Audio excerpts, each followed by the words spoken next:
What if I told you that power does not collapse because it is weak, but because it runs out of enemies? Think about it.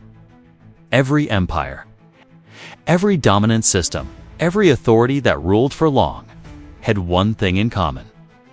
They always pointed at someone else, someone to blame, someone to fear, someone to fight. And the moment that someone disappeared, the questions began. Tonight, we are going to explore something deeply uncomfortable. Not a conspiracy, not a theory, but a pattern repeated so consistently across history that it becomes impossible to ignore. Why does power always need an enemy? And more importantly, what happens to you when that enemy disappears? Stay with me, because by the end of this section, you may never look at conflict, authority, or fear the same way again. Before we go deeper, let me ask you something. Have you ever felt that the world is always one crisis away from collapse? If this question already made you think, then this channel is for you. Take a moment. Like this video, it helps this message reach more thinkers. Subscribe to the Mindset Revolution. And, most importantly, comment below. Who do you think benefits most from fear? Your answers shape future videos. Now, let's begin the story. We grow up believing power looks like force, armies, weapons, money, laws, but history tells a very different story. Force can take control, but it cannot keep it. True power survives only when people believe it should exist. That belief is called legitimacy. A king without belief is just a man in a crown. A government without belief is just ink on paper. A system without belief collapses the moment people stop obeying. And here's the problem every powerful system eventually faces. Human beings question authority. They always have. No matter how loyal a society seems, sooner or later people begin asking dangerous questions. Why are we sacrificing? Why are we struggling? Why do they decide, and we obey? These questions are lethal to power. So power doesn't argue with them. It redirects them. This is where the enemy enters the story. Once an enemy exists, everything changes. Suddenly, harsh rules become necessary. Obedience becomes patriotism. Silence becomes loyalty. Suffering becomes sacrifice. The enemy turns explanation into emotion. Power no longer needs to justify itself. Fear does the work. Ask yourself honestly, how many times have you accepted something you normally wouldn't? Simply because you were told there is a threat. The enemy transforms power from something questionable into something urgent, and urgency kills doubt. This manipulation works because it is not new, it is ancient. Thousands of years ago, humans survived by identifying threats quickly. Those who hesitated died. Those who reacted fast lived. That instinct still lives inside you. Power knows this. So instead of asking you to think deeply, it asks you to react emotionally. The enemy simplifies complex problems. It gives fear a face. It replaces uncertainty with direction. Chaos is terrifying.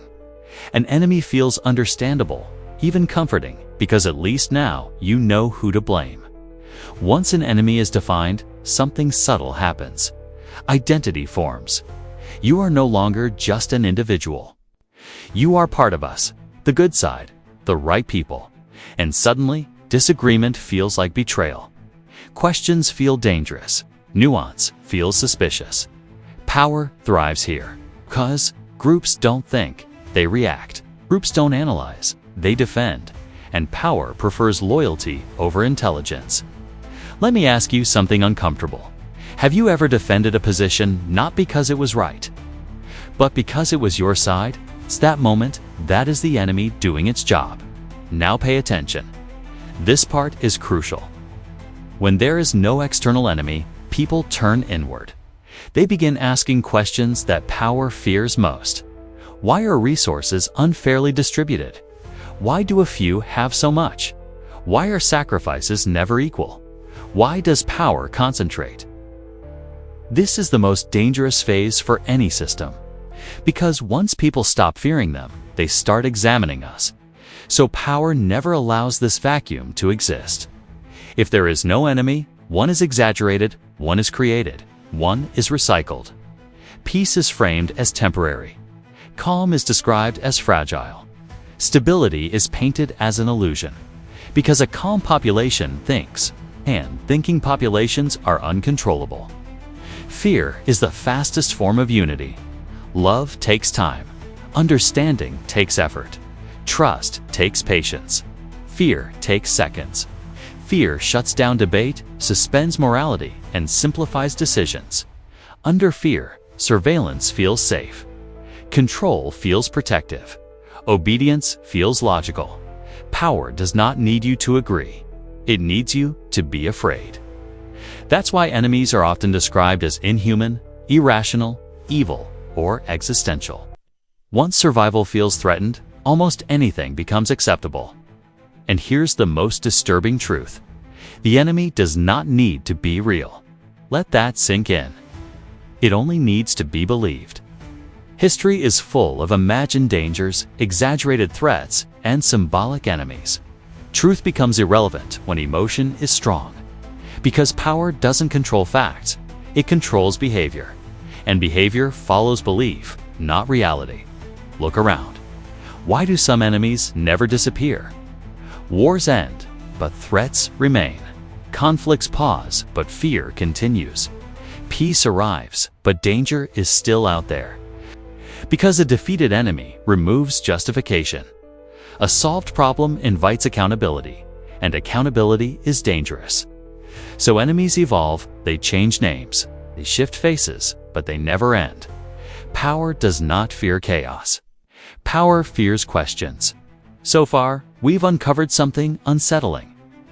Power does not collapse because it is weak. It collapses when fear fades, when enemies disappear, and when people begin thinking again. But this is only the beginning, because when enemies exist for too long, something darker happens. People don't just fear the enemy. They begin to need it. And when identity, morality, and meaning become tied to fear, the enemy no longer controls society. It controls reality itself. Something changes when an enemy exists for too long. At first, the enemy is a warning. Then, it becomes a habit. And eventually, the enemy becomes your identity. At this stage, power no longer uses the enemy just to justify its control. It uses the enemy to define reality itself. People stop asking whether the enemy is real. They start asking how soon it will strike. And once that happens, the fear is no longer external. It lives inside you. Fear was never meant to be permanent. It was designed to be temporary, a signal, a reaction, a brief moment. But when fear becomes constant, the human mind adapts, and that adaptation is dangerous. Because when people live in a state of permanent fear, anxiety starts to feel normal. Tension feels safe and calm. Calm feels suspicious. Silence becomes uncomfortable. Peace feels unrealistic. Stability feels temporary. Ask yourself something, honestly. When was the last time the world felt calm without you waiting for the next disaster to strike? That waiting, that constant expectation of danger, it's not accidental. It's learned. Modern power doesn't rely on brute force anymore. Force creates resistance, and resistance creates heroes.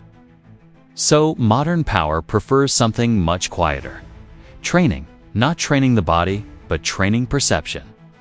Training what you notice, what you fear, and what you ignore. The enemy becomes a filter. Through that filter, some lives suddenly matter more than others. Some violence feels justified. Some truths feel dangerous. And slowly, without you even noticing, your moral compass adjusts. Not because you're a bad person, but because you're human. Power doesn't need to lie constantly. It only needs to frame things. Frame events emotionally. Frame language carefully. Frame silence strategically. You'll start to notice a pattern. Repetition without any real depth. urgency without any context, and emotion without any room for reflection. The enemy isn't just shown to you, it's performed over and over again, until it feels familiar, until it feels obvious, until questioning it starts to feel strange. And once questioning feels strange, control is already complete. There comes a point where asking questions just feels risky. Not because someone directly threatens you, but because the atmosphere does. You start to hesitate before you speak. You choose your words very carefully. You avoid certain thoughts. This isn't censorship by force. It's self-censorship by fear. And power loves this stage. Because control no longer requires any effort, people start to police themselves. Individually, most humans have a conscience, but in crowds, that conscience dissolves. In a crowd, responsibility spreads so thin it disappears. Guilt feels shared, and extreme ideas feel acceptable. The enemy is what binds the crowd together emotionally. Shared fear replaces shared reasoning. That's why crowds can support actions they would never, ever support alone. And later, when history asks, how did this happen? The answer is always the same. It didn't feel wrong at the time. Fear does something very subtle to morality. It doesn't destroy it, it redefines it. Harm becomes prevention. Cruelty becomes a necessity, and silence becomes a virtue. The lines shift. What was once completely unacceptable becomes unfortunate, but required. And once morality becomes flexible, anything can be justified. Not because people stop caring, but because their caring becomes selective. This is where the enemy becomes truly powerful. It's when people stop seeing the enemy as just a threat and start seeing it as a source of meaning. The enemy explains who you are, what you stand for, and why you belong. Without the enemy, your identity weakens. If you remove the enemy, suddenly, loyalty fades, certainty collapses, and purpose feels empty.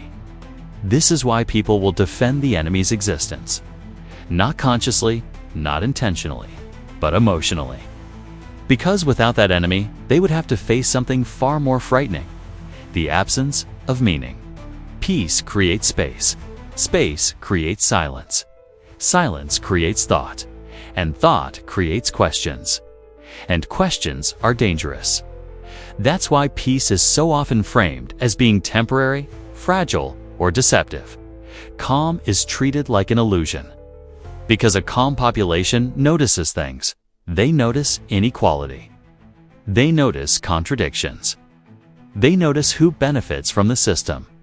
Power doesn't fear violence. Power fears clarity. When people are afraid of an enemy, they tolerate their own suffering much more easily. Their pain feels meaningful. Their struggle feels justified. Their loss feels necessary. The enemy gives suffering a reason. Without it, suffering just feels pointless, and pointless suffering leads to anger. Not at outsiders, but at the system itself. So the enemy absorbs all that frustration. It becomes a psychological shield. Revolutions are noisy. They can be crushed. They can be redirected. They can be rewritten by the winners. But awareness is quiet. It spreads silently. It changes perception from the inside out, and it cannot be unseen. Once someone recognizes the pattern, fear loses its intensity. Enemies lose their clarity, and power loses its mystique. That is why awareness is discouraged, not openly, but subtly. Through distraction, through exhaustion, and through a constant manufactured sense of urgency. Notice how doubt is treated in this environment. Questioning becomes suspicious. Curiosity becomes disloyal. Neutrality becomes dangerous. Why? Because doubt spreads faster than fear. And once people start doubting the official enemy narrative, the entire structure starts to weaken. So doubt is framed as betrayal, not to silence you, but to isolate you from everyone else. This isn't about good people versus bad people. This isn't about villains controlling innocent victims. This is about systems using psychology. The same psychology that exists in all of us. The need to avoid fear is human. The need to belong is human. The need for meaning is human. Power simply exploits what already exists inside us. That is why this pattern repeats over and over again. Across cultures, across eras, across ideologies. The moment you ask one simple question, everything shifts. The question is, who benefits from this fear? When you ask that, you stop reacting instantly. You pause, you observe. And observation is what weakens control, because power depends on speed. Fear has to act fast, before you have time to think. Awareness slows things down. The silent endgame of power is not to create hatred. Hatred is unstable and unpredictable. The real goal is acceptance. Acceptance of constant fear. Acceptance of endless enemies. Acceptance of a permanent state of urgency. When people accept this reality as normal, power no longer needs to justify itself. It simply exists. So the next time you feel afraid, ask yourself, is this fear mine? Or was it given to me? Who gains authority from this threat? And what questions am I no longer asking? Because the enemy's greatest victory is not your destruction. It is your obedience without your awareness. Power does not need you to hate the enemy. It only needs you to stop thinking. This video is for educational and analytical purposes only. It does not promote hate, violence, or hostility toward any group, nation, or individual. The discussion focuses on psychological patterns of power and human behavior, not on encouraging distrust or division. All examples are conceptual and intended to promote critical thinking, self-awareness, and informed discussion. Viewers are encouraged to reflect thoughtfully, question responsibly, and engage respectfully in the comments. Thank you for watching.